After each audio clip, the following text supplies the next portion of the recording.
Salut à tous, j'espère que vous allez bien. Aujourd'hui on se retrouve dans une nouvelle vidéo que je suis contente de faire puisque c'est le premier sur la chaîne de ce type. Donc c'est un bilan de mes sagas qui sont en cours, mes sagas terminées, les sagas où je suis plutôt en retard et celles que j'ai décidé d'abandonner. Faut savoir que comme j'ai jamais fait sur la chaîne, ça va être peut-être un petit peu plus large en termes de bilan que si j'en faisais régulièrement, puisque je vais peut-être prendre des sagas que j'ai terminées peut-être un peu avant l'année dernière. Mais j'avais envie de parler de pas mal de sagas avec vous et de faire un vrai bilan, donc voilà. En tout, j'ai du coup 3 sagas terminées à vous présenter qui sont que des duologies, 5 sagas à jour, j'ai 15 sagas où je suis en retard. En vrai, c'est pas tellement, je pensais que c'était plus. Et j'ai 7 sagas que j'ai décidé d'abandonner. Je dis sagas, mais pour toutes les 7 que je vais vous présenter, ce sont des tomes 1 et c'est la suite que je vais abandonner. Et je vais vous expliquer un petit peu pourquoi et tout ça. On commence tout de suite. Donc en tout premier, je vais vous présenter les 3 sagas que j'ai terminées cette année. Première saga, et je suis trop contente de l'avoir lu. En plus, c'est super récent. Le dernier tome, je l'ai lu en décembre, fin décembre, il me semble. C'est Black Blossom d'Aimé Lou, publié chez les éditions Addictive. Il y a donc 2 tomes. Le tome 1, je l'avais plutôt pas mal aimé, mais un peu... Enfin, c'est pas que c'était sans plus, c'est que je m'attendais peut-être à mieux et j'ai été contente de lire ce livre, mais... ouais, sans plus. Et alors le tome 2, j'étais complètement addict, j'ai dû le lire d'un coup et j'ai vraiment du coup bien aimé cette saga et surtout ouais, le tome 2 était hyper bien construit, la romance évoluait, enfin vraiment un tome 2 parfait comme je les aime. Donc j'étais encore contente de lire des titres de ces autrices que j'aime pas mal. J'avais lu Royal Bodyguard qui est un autre livre d'elle et il me semble que elles sont en train de rééditer un ancien livre à elles qui s'appelle Esprit d'équipe, qui me donne aussi particulièrement envie, donc j'attends de voir la nouvelle version. Et en termes de livres aussi, elles sortent un livre sur les Formule 1, il me semble, en juin. Donc sur tout ce qui est voiture de course, c'est pas du tout un univers que j'aime d'habitude. Mais comme c'est ces autrices-là, je crois que je vais me plonger dessus et le commander. En plus, il me semble que le premier tome est un MF, ce qui est intéressant parce que j'ai lu que des MM de ces autrices. J'ai aussi terminé cette année Painting Stars, donc pareil, c'est des romances MM, enfin c'est une romance MM séparée en 2 tomes. Il faut savoir que le tome 1 est tout petit et le tome 2 est énorme, mais je pense que comme c'est une histoire qui à la base était sur Wattpad ou sur une plateforme un peu comme ça, ils ont dû le séparer à un moment plutôt stratégique en termes d'économie du livre et du coup ça a fait un peu comme ça. C'est pas gênant, c'est juste que tu as l'impression que le tome 1 est beaucoup plus young adulte et ensuite tu vas avoir quand même des scènes assez spicy dans le tome 2, mais c'est une histoire trop mignonne où on a un MM, donc comme Black Blossom, où on a un des personnages principaux qui est atteint d'anxiété sociale, il a beaucoup de mal à sortir, il est pas très bien dans ses baskets et un jour il va y avoir un autre jeune homme qui va vouloir être ami avec lui et petit à petit va le laisser rentrer dans sa zone de confort, on va dire. Et c'est assez, c'est hyper mignon en fait, c'est hyper touchant. Il se passe pas énormément de choses, mais suffisamment pour qu'il y ait une bonne intrigue en termes de romance. Et c'est un livre que je peux vous conseiller, notamment si vous avez aimé Black Blossom, même si on n'est pas dans le même registre. Je trouve que c'est un autre type de romance new adult. Il y a plus de réalisme dans Painting Stars pour la seule et bonne raison que déjà ça se passe en France et je trouve que ça fait une différence parce que l'autrice est française et ça se voit. Et voilà, c'est dans une petite région du sud, c'est tout mignon, ils sont entre eux, une histoire plutôt sympathique. En termes de saga également terminée en duologie, j'ai fini My Missing Piece, donc j'avais lu le tome 1 dans mon vlog romance new adulte qui est disponible sur la chaîne si vous voulez, et le tome 2 je vous ai pas encore parlé parce que je l'ai lu après, j'ai pas encore fait l'update qui le concerne, mais dans l'ensemble ça a été plutôt une bonne saga, pas forcément exceptionnelle la fin du tome 2. Donc là on est sur une romance contemporaine MF où on va suivre 2 adolescents donc, au moment du lycée, où il va se passer quelque chose qui va les séparer et ensuite on les suit un truc comme 5 ans plus tard à New York, alors qu'ils ont fait un métier qui est un peu en rapport l'un avec l'autre, donc ils vont se retrouver dans le monde du travail. Pour le coup, c'est pas très réaliste en termes d'histoire, mais je trouvais qu'ils étaient hyper mignons quand ils étaient jeunes. L'intrigue était plutôt bien menée, il y a une histoire à côté, notamment avec la sœur du protagoniste masculin, donc Liam, qui, en fait, un peu, le tome 1 tourne autour de ça, donc c'était plutôt sympa. Mais je trouvais que tous les atouts du tome 1 étaient un peu perdus dans le tome 2, donc c'est un peu dommage. Je vous en parlerai plus en profondeur dans mon prochain update. C'était pas non plus la série de l'année, mais je suis contente, je l'ai terminée et j'ai même hésité à un moment à lire, en fait, le tome 2. J'avais juste lu le tome 1. Et même si j'ai été déçue, je pense que c'était quand même un petit point positif parce que je m'y suis sentie bien, je l'ai terminé, c'était quand même un petit peu addictif parce qu'il y a des moments où j'avais envie de retourner vers ma lecture. Je peux vous conseiller cette saga, même si je pense que en termes de romance, on fait quand même mieux. Au niveau des sagas où je suis à jour, j'en ai pas mal à vous présenter. Donc dernièrement, notamment, je suis à jour de la saga, je sais pas comment elle s'appelle la saga, mais le tome 1, c'est La nuit où les étoiles se sont éteintes. Le tome 2, Le jour où le soleil ne s'est pas levé. Et le tome 3, c'est Prières que je fais dans le noir. Donc c'est 3 tomes qui vont retracer l'histoire de membres d'un même groupe d'amis. Et notamment le tome 1, on suit Finn qui va déménager notamment parce que suite au fait que sa mère soit en prison, il le vit très très mal et il a du mal avec son comportement, à gérer son comportement.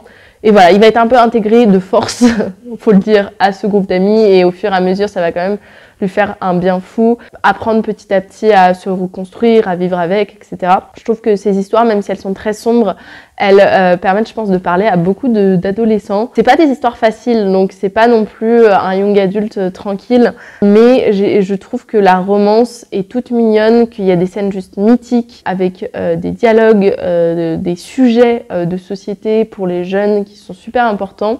Donc j'aime vraiment beaucoup cette saga, donc La nuit où les étoiles se sont éteintes, c'est un MM. Le jour où le soleil ne s'est pas levé, c'est aussi un MM, mais en fait c'est la même histoire, mais du côté de l'autre garçon.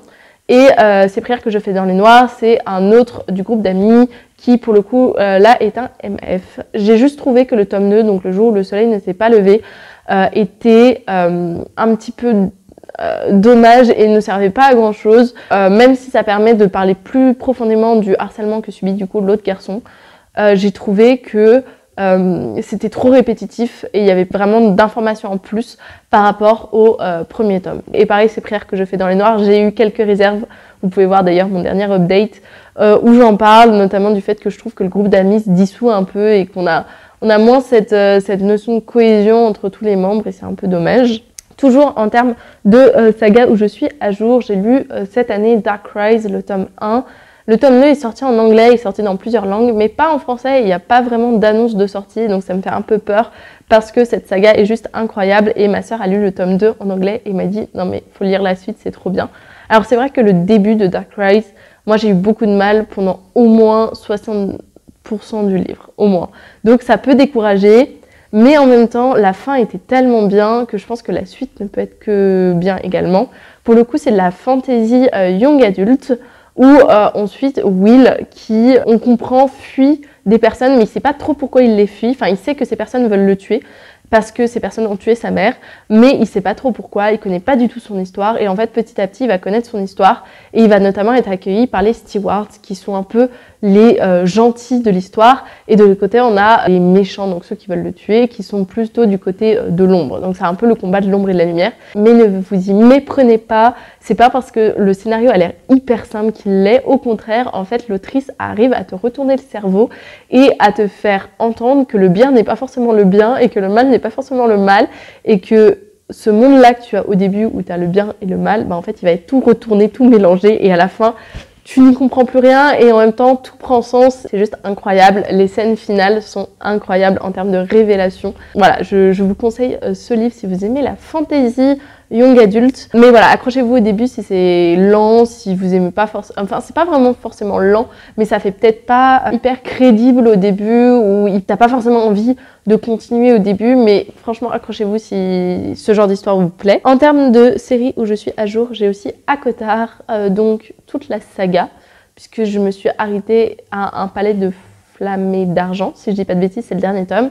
Et visiblement, je savais pas du tout. Pour moi, la saga était terminée, mais en fait, visiblement, elle continue à écrire, Sarah J. Maas, sur cette saga. Donc ça m'interroge et je pense que je continuerai si ça sort. J'ai des réserves sur cette saga, plusieurs.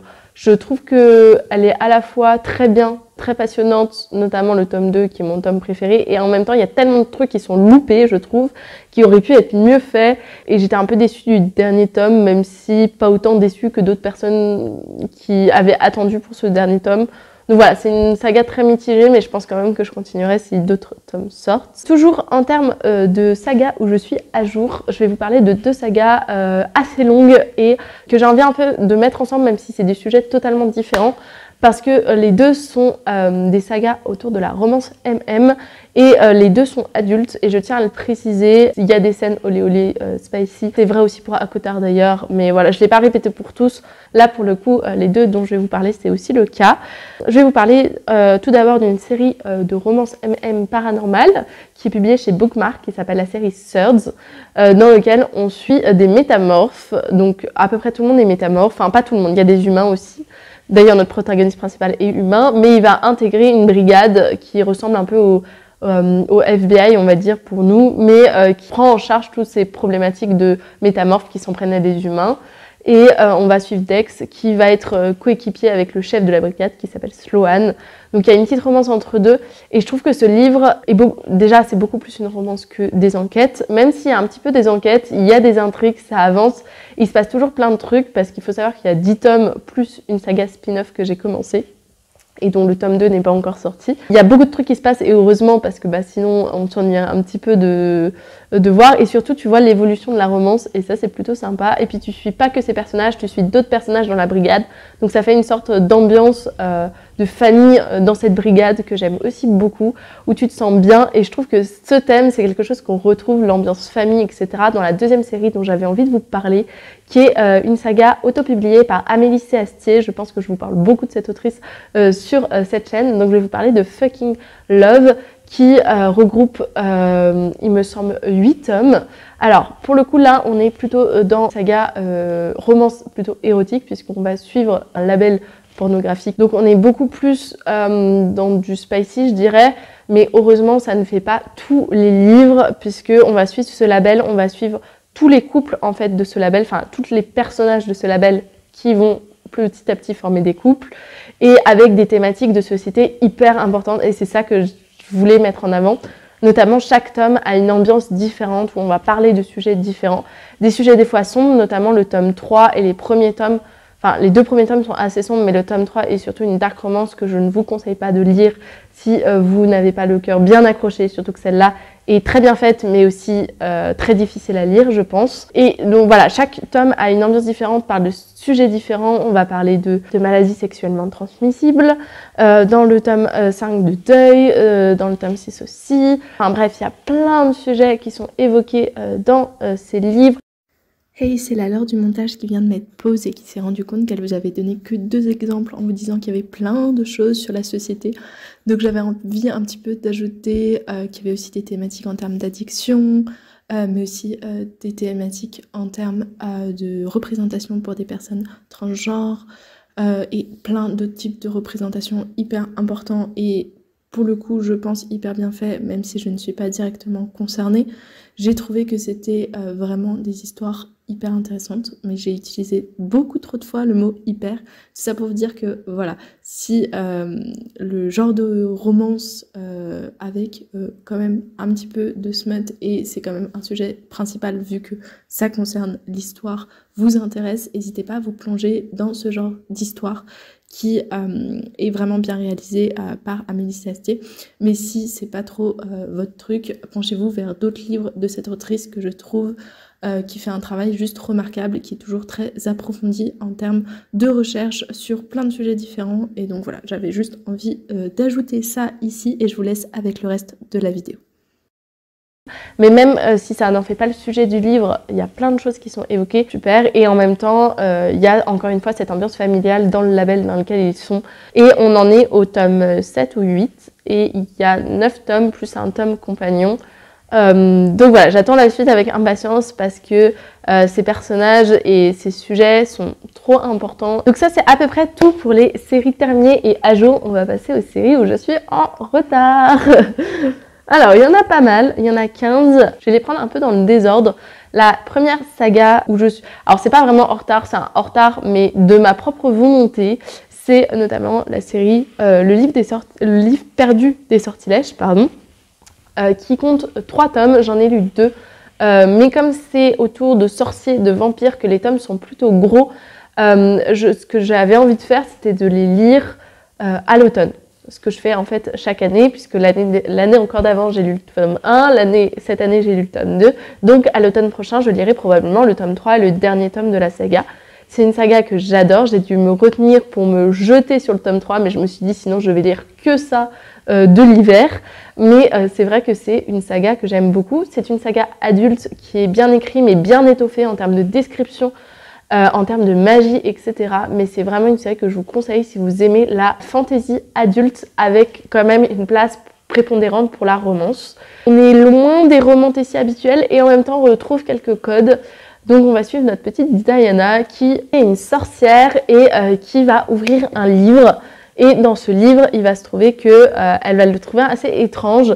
Et ce livre est un livre qui a été perdu depuis de nombreuses années, que personne n'a réussi à mettre la main dessus. Et elle y arrive comme ça. Et en fait, toutes les créatures magiques qui se trouvent aux horizons vont se rendre compte que le livre a été retrouvé et vont savoir que c'est elle qui l'a trouvé. Et donc, tout le monde va tourner autour d'elle, et notamment un certain vampire qui s'appelle Matthew de Clermont. Il faut savoir que c'est un monde dans lequel il y a 3 types de créatures, donc les sorcières, les vampires et les démons, et qu'ils ne se mélangent pas entre eux, notamment pour ne pas être suspicieux vis-à-vis des humains qui les entourent. Et on va avoir une petite romance entre Matthew et Diana, une romance qui, je trouvais, dans le tome 1, était peut-être un petit peu maladroite, puisque Matthew faisait vraiment l'archétype du vampire qui est hyper possessif et qui est assez ancien dans ses manières de penser, etc. Et je trouvais que Diana se faisait un peu marcher dessus et que c'était un peu misogyne leur rapport. Et en fait, dans le tome 2, j'ai trouvé que c'était extrêmement mieux fait et que la romance évoluait de manière à ce que ce soit plus égalitaire et que Diana se laisse pas faire en fait, et je trouvais ça assez bien. Du coup, un peu plus dommage pour le tome 1, mais au-delà de ça, le monde de magie est trop incroyable, même les intrigues entre les deux, même l'évolution de la romance. Il se passe des événements dans le tome 2 que j'ai trouvé vraiment bien et importants dans la vie d'un couple et qu'on n'a pas forcément en romance parce qu'on s'arrête au moment où les deux ils sont ensemble, alors que là on suit vraiment leur couple pendant toute la durée de l'histoire et de l'aventure. Donc voilà, vraiment une saga que j'aime beaucoup. En termes de saga, toujours, je suis un petit peu en retard, j'ai Atlas Six, donc voilà, je vais pas en parler longtemps parce que c'est un peu compliqué. J'ai lu le tome 1 que j'ai vraiment beaucoup aimé, notamment sur les conseils de ma sœur qui a aussi lu le tome 2 et qui le trouvait toujours incroyable. Et je suis bloquée au tome 2 depuis décembre. En fait, le livre est ici et il est en pause depuis décembre. Le tome 3 vient de sortir en français, donc techniquement je pourrais me le procurer et le lire. Mais voilà, je suis un peu dans ce blocage en fait du tome 2. C'est pas qu'il est pas intéressant, c'est que j'avais oublié à quel point Atlas Six est prise de tête. C'est vraiment un livre de fantasy où tu rentres pas facilement, où faut accepter de pas tout comprendre. Notamment, l'autrice, elle t'embarque dans des histoires de magie expliquées avec la science, où tu comprends pas forcément tout. Et autant le tome 1, j'avais accroché et tout, autant le tome 2, là, j'ai plus de mal à m'y mettre dedans, mais je vais m'y remettre, j'espère, très prochainement. Atlas Six, c'est une académie dans laquelle on va regrouper 6 magiciens qui vont devoir se battre pour garder leur place, globalement. Sauf que c'est des magiciens un peu spéciaux qui doivent garder une bibliothèque, la bibliothèque d'Alexandrie avec tout l'archivage. Donc on va rentrer dans ce monde-là avec une notion un peu d'épreuve. Mais ce livre, il n'y a pas grand-chose qui se passe dedans. C'est surtout une question de relation entre les différents personnages, où tout bouge tout le temps, où les gens font des alliances, des contre-alliances, etc. Et c'est plutôt cool. Donc toujours en termes de sorcières, de magie, etc. Je suis pas à jour du coup de Witch and God. Il me reste le tome 1 de la saga spin-off. Mais on va dire que la saga principale, je l'ai terminée. J'ai lu le tome 1, le tome 2, le tome 3, qui sont donc des romances entre souvent, enfin tout le temps, un sorcier et un dieu, que j'aime bien, dans lequel je me sens bien, cosy, cocooning, mais j'étais un peu déçue du dernier tome qui me semblait pas du tout crédible, notamment au niveau de la résolution de l'intrigue du monde derrière. Donc un petit peu déçue, mais je continue parce que j'aime quand même beaucoup l'ambiance de ces livres. Il commence à faire super sombre, donc j'espère que ce sera pas trop pénalisant pour la vidéo. Mais bon, voilà, j'y peux rien. En plus, il est quelle heure? Il est 14h. 14h30, mais il fait sombre. Bon, c'est parce qu'il commence à faire moche. Toujours dans la volonté de continuer des sagas, j'ai la saga donc Passe Miroir. Je vais pas trop vous en parler parce que je vous en parle souvent dans des updates. Où j'ai relu le tome 1, 2, 3 pour pouvoir lire enfin le tome 4 que je n'ai jamais lu de ma vie. Et vous savez quoi, je les ai lus en audio et je me suis arrêtée au tome 3. Et là, depuis, j'ai pas repris. En même temps, j'avais fait une grosse pause quand même entre le tome 2 et le tome 3 en termes de relecture.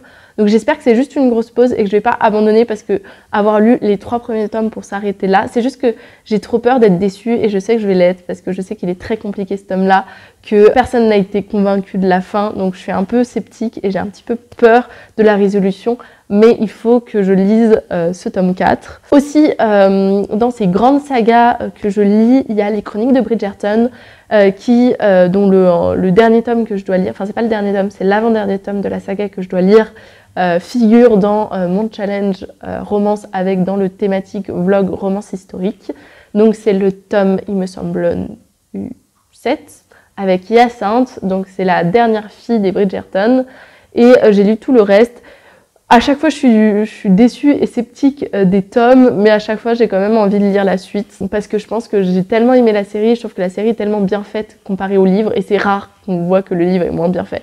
Mais du coup, j'aime bien lire d'abord le livre et voir comment ça a été adapté en série, comment ça a été amélioré dans la série, donc j'ai quand même envie de continuer. En saga, donc là c'est plus des tomes 1 et je dois continuer la suite, Icebreaker, où j'ai eu quelques réserves, mais globalement je me rends compte que j'ai quand même bien aimé et c'est le genre de livre où, ok, quand je l'ai lu, j'ai trouvé quand même pas mal de défauts, mais j'ai envie de le relire en fait parce que je trouve qu'il a été quand même bien mené, qu'il était plutôt original vis-à-vis d'autres histoires, même si encore une fois il y avait quand même pas mal de défauts, donc j'ai envie de voir le tome 2, même si visiblement le bilan est un peu le même. Il y a aussi La fourmi qui rêvait de devenir libellule, je vous en ai aussi beaucoup parlé dernièrement en update, etc.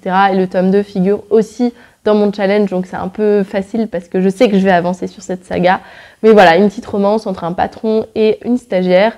Comme ça a l'air un peu bizarre peut-être, un petit peu cliché et pas forcément bien fait, mais en fait c'est plutôt bien fait. C'est écrit par Elodie Federbe, c'est publié aux éditions Ciblog. Et j'aime beaucoup parce que même si c'est son patron, etc., ça reste réaliste. Dans leur relation entre les deux, on n'a pas quelque chose comme dans My Missing Piece où t'as les deux protagonistes globalement, son employé et le patron qui décident à un moment de se casser alors qu'ils ont une réunion hyper importante. Là t'as pas ce genre de choses, ils sont très professionnels quand ils sont au boulot, ce qui paraît logique, etc.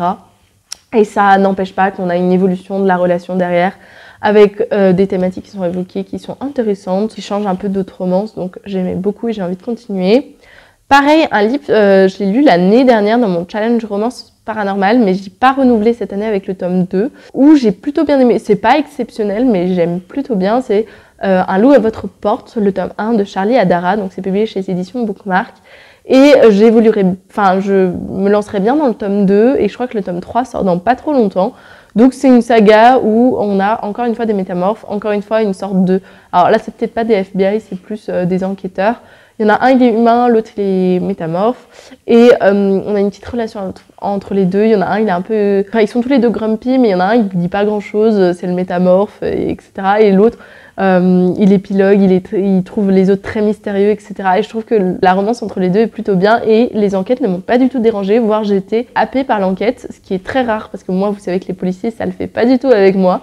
Mais du coup, j'étais contente parce que j'ai beaucoup aimé ce livre, donc j'ai envie de voir le tome 2. On a Myrina Holmes, pareil, c'était un bilan plutôt mitigé, mais j'ai envie de lire la suite. On suit une jeune femme, alors je sais plus exactement, mais elle est... En gros, c'est des démons, il me semble. Et elle, c'est un mixte entre deux types de démons, si je dis pas de bêtises. Et du coup, elle a un handicap, mais elle est quand même très badass. Et elle mène des enquêtes. Et l'un de ses suspects principaux va être le démon qui regroupe tous les péchés. Et il va y avoir une petite romance entre les deux. Mais je trouve ça trop bien que, pour le coup, c'est une vraie badass, Myrina Holmes, et c'est pas le type de badass qu'on fait croire dans certaines romances, et que la meuf, elle fait ce qu'elle veut, etc. Et le mec est le vrai bad boy, on va dire, des autres histoires. Mais du coup, un mix entre elle et lui, je trouvais ça rendait super bien, donc j'ai envie de voir le tome 2. En termes de dark romance, j'ai commencé Deadly Funeral, que j'ai plutôt bien aimé, j'ai envie de voir la fin, ce que ça va donner, donc c'est toujours de la Mélissa Astier. Et pareil, j'ai commencé Villa Emilia, le tome 1, que j'avais pas trop aimé, mais quelqu'un m'a dit vas-y, continue, persévère. Je suis là, bon, ok, parce que c'est super bien écrit, qu'il y a des trucs quand même qui m'ont plu. J'espère que ce sera quand même un peu moins gore que le tome 1. Donc voilà, ces deux sagas, j'en parle, mais attention, public averti, c'est toujours de la dark romance. Que voilà, faire attention déjà d'être majeur, mais aussi de d'être prévenu et de savoir dans quoi vous vous lancez. En termes de saga, toujours L'Empire des femmes, qui est un livre de Cassandre Lambert. Donc j'ai lu le tome 1 que j'avais beaucoup apprécié et du coup j'ai envie de me plonger sur le tome 2. Donc c'est une science-fiction dans lequel, enfin science-fiction historique, on retourne à l'Antiquité mais dans lequel on a échangé la place des hommes et des femmes, où on justifie par des trucs totalement débiles, comme l'inverse est aussi débile, que la femme est supérieure à l'homme. Et du coup, ça permet de montrer plein de choses, et surtout, t'as plein de phrases de l'Antiquité, de notre monde, où Cassandre Lambert a juste inversé hommes et femmes, et je trouve t'as envie de hurler là-dessus, et en même temps, tu te dis, ouais, mais dans le sens inverse, pourquoi ça nous choque moins? Et voilà, et enfin, c'est vraiment bien fait, du coup, j'ai envie de mettre un terme à cette saga. Et je crois qu'on va finir avec les BD sur lesquels j'ai commencé le tome 1, mais il faudrait que je continue la saga. Donc, on a Seule la mort atteint la vilaine, que j'ai lu le tome 1 et que j'ai beaucoup aimé. Donc, c'est un webtoon à la base. Où on a une jeune femme qui joue à un jeu vidéo hyper beaucoup et qui va se retrouver dans le jeu vidéo où elle est la méchante et où elle doit survivre. Et tout repose sur ses relations avec les personnages masculins du jeu. Elle doit se faire apprécier alors que bon, c'est un peu complexe de se faire apprécier par des gens qui veulent te faire tuer, mais voilà, c'est plutôt sympathique.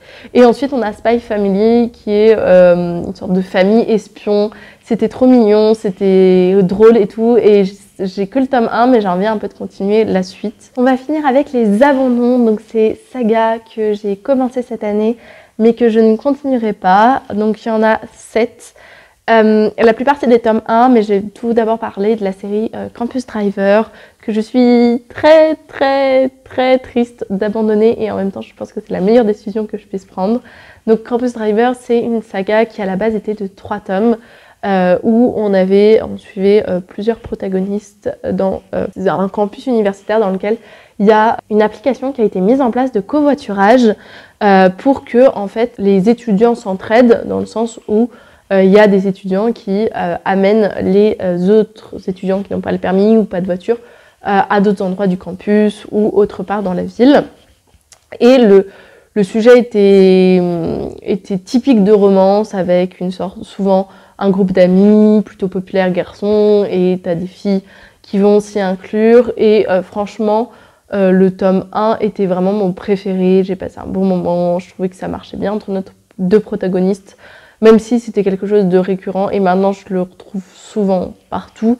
Et c'est plus trop des histoires que j'ai envie de lire, parce que je trouve que c'est trop répétitif vis-à-vis d'autres histoires que je lis, même si je continue à essayer quand même, parce que vous allez voir, mais un autre livre que je vais abandonner, c'est la saga Rebel University. Donc voilà, je continue à essayer, mais je crois que c'est plus du tout ce que j'ai envie de lire. Notamment, j'en ai un petit peu marre de lire des histoires où on est sur des campus américains qui ne reflètent pas franchement ce qu'on aurait en France, et j'ai envie de plus de crédibilité, plus de réalisme, et j'ai envie d'imaginer que cette romance puisse exister en France, dans une université française, et d'arrêter d'aller chercher aux États-Unis, parce que, je sais pas, je trouve que ça enlève du charme de ces romances. Après, j'ai aussi envie qu'on arrête d'avoir toujours les mêmes histoires. Je trouve que voilà, c'est répétitif. Là, pour le coup, le tome 4, j'ai eu beaucoup de mal à le lire, j'ai pris du temps à le lire, et je pensais qu'entre le tome 4 et le tome 5, c'est celui que je préférerais.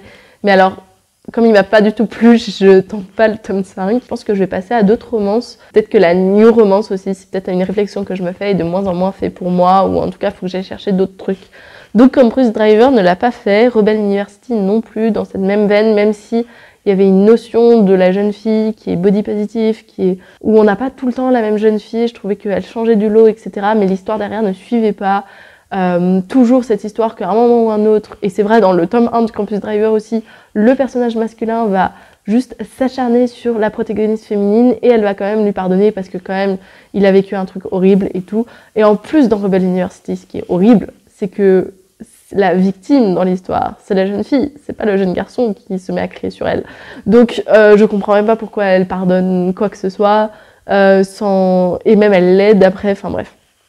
Donc pas des histoires pour moi, je passe mon chemin. J'ai décidé aussi d'abandonner, bon c'est provisoire parce que je suis pas totalement certaine, mais toujours dans cette veine, j'ai lu The Bucket List, donc le tome 1, que j'ai plutôt pas mal apprécié, mais où il y avait des trucs qui n'allaient pas toujours avec cette histoire. Alors là, c'était réciproque. C'était autant le mec qui disait des trucs horribles à la fille que la fille qui disait des trucs horribles au mec. Non, il n'y a pas à faire ça. Ouais, j'étais pas convaincue de ce qui était dit, de la manière dont c'était dit, de cette histoire qui devait être sereine, et en fait, t'as l'impression que c'est des montagnes russes et jamais ils vont être stables.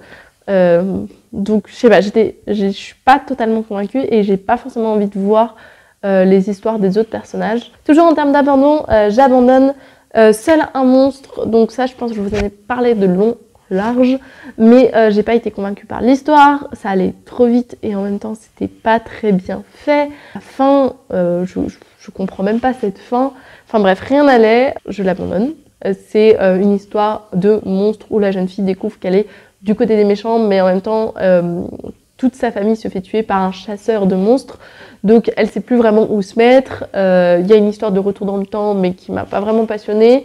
Il y a une romance, mais qui est bizarre et pas très bien fait, avec une sorte de triangle amoureux qui m'a pas trop plu. Enfin bref, rien n'allait, donc j'abandonne ce livre. J'abandonne aussi Les Ronces, qui est publié chez Bookmark, dans la collection qui est en librairie, pour une raison simple dont je vous ai déjà parlé. J'ai trouvé que ce livre était plutôt problématique, notamment parce que, pour le coup, il romantise une désagression sexuelle sous prétexte qu'on a un loup-garou qui est sujet à une période où il y a la lune qui est forte et donc il a un grand appétit, on va dire, sexuel. Et franchement, j'étais au mieux sceptique, au pire vraiment catastrophiée parce que je lisais... Et pourtant, je lis de la dark romance et les gens pensent que les problématiques sont le plus dans la dark romance, mais c'est même pas vraiment. Parce qu'il y a beaucoup d'histoires qui ne sont pas catégorisées comme de la dark romance et qui sont quand même problématiques, je trouve. Et je trouve que Les Ronces en font partie. L'histoire était pas nulle à côté, mais on avait vraiment ce point noir du livre qui m'a pas donné envie de continuer la suite, donc j'abandonne. Je vous ai beaucoup parlé de La Guerre du Pavot dans mes livres parce que c'est dans mon top de l'année, parce que c'était un livre trop bien, mais je vais devoir l'abandonner pour la simple et bonne raison que la suite n'a pas été traduite en français, donc tant qu'elle n'est pas traduite, je ne pourrais pas me plonger personnellement en anglais dessus. C'est une saga trop compliquée, déjà en français, faut tenir. Je dois l'abandonner. C'est de la fantasy, de la high fantasy, il me semble, ou de la dark fantasy même, où il se passe beaucoup de trucs assez horribles. Donc ayez le cœur bien accroché si vous voulez le lire et soyez, je pense, majeur parce que vraiment les sujets abordés sont très compliqués. Mais c'est à la fois gore et sanglant, mais il y a une histoire incroyable, les descriptions sont incroyables.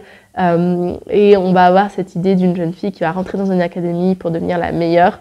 Et voilà, elle va tout donner pour le devenir. Et voilà, une grande histoire que j'aime bien. Et enfin, j'abandonne Ice Planet Barbarian parce que ce n'était pas fait pour moi. Je vois les points positifs, mais c'est un peu une romance avec un homme de Cro-Magnon, l'alien, et ça m'a pas tenté. J'étais sceptique pendant tout le long. J'ai même lu des passages à mes potes, on se marrait dessus.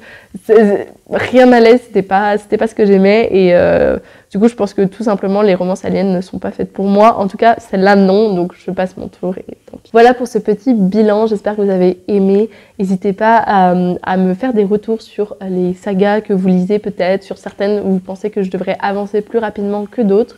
Si vous pensez qu'il y en a que je devrais commencer, parce que avec toutes ces nouvelles sagas, je me rends compte que j'en commence pas tant que ça.